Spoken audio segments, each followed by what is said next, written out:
Actually, I didn't even know there was an Artsy Fartsy until Matt contacted me about getting the camera.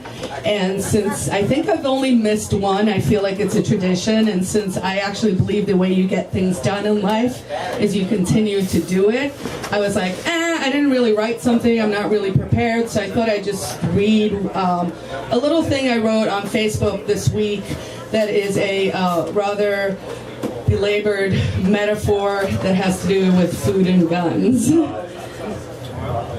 Were you once scared of a frying pan, of how to scramble an egg?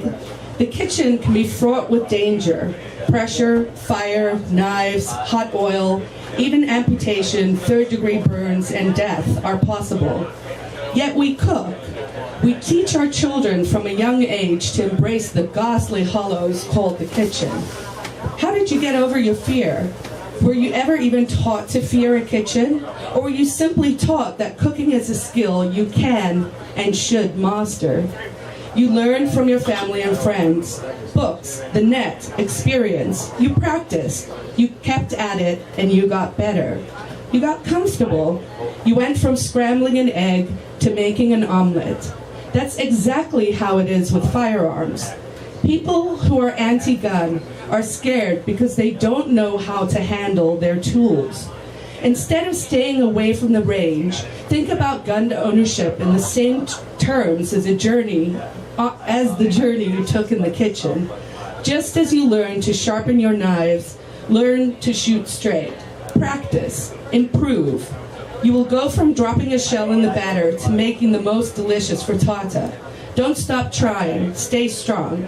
No one will ever look after you better than you can look after yourself. Become a master. Feed your skills. Be the cook of your own safety. Work at being as comfortable with a gun as you are with a frying pan. After all, it's really the same thing. They say you can't make an omelet without breaking some eggs. I say you can't be in charge of your own destiny unless you make a delectable dish after a day at the ranch. Bullseye and steak.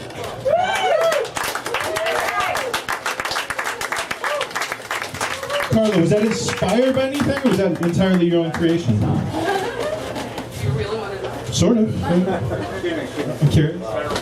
So I bought a Mac Air book with my winnings from Weir PD, and so I now have the pleasure of, instead of either having to be on my desktop or tracking around a 400-pound old laptop, I can multitask, which my brain actually likes to do. So I can have cooking shows in the background and I can be working. And I happened to have a show that was on, actually it was a detective show, and it's, some classic British masterpiece. It's one of the Doctor Who doctors. It's nice, it's just 3 episodes. And anyway, so there's a bad guy with like a gun, and there's a good guy with like a little pocket knife. But they're having this bitch fight in the kitchen. And I was like, okay, first of all, the bad guy didn't have a gun. Oh, yeah. So it was just 2 guys with a pocket knife. And I was like, this guy's been stalking you for like months. Why don't you have a gun? Like if there's going to be a fight, have a gun. And because I love food and I want to make our message of liberty accessible to people, and I actually think food is a way to do it, food freedom, because everyone eats. A lot of my left friends care about what they put in their bodies. They don't necessarily understand the economics of it, but they're having kids now and they're like, oh, what is this GMO stuff?